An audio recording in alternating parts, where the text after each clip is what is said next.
Leadership skills. Any effective leader knows when it's time to delegate tasks to the team members and when to take control. Effective communication.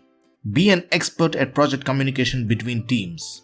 Planning and strategic thinking. The concept of a project manager without the necessary project management strategies and planning skills does not exist. Team management. You must efficiently use all the resources available and your team is the best resource you have. The time management and scheduling. Even the simplest tasks require effective time management, so it's obvious that your projects will also need it. Task management skills. Together with project scheduling, task management is a pillar that holds the project together. Risk mitigation. As a project manager, your job is to reduce the possibilities of project risks. Expert negotiation skills. Critical thinking. To have a structured approach to making important decisions. Using the right tools. If you like this video, please subscribe this channel.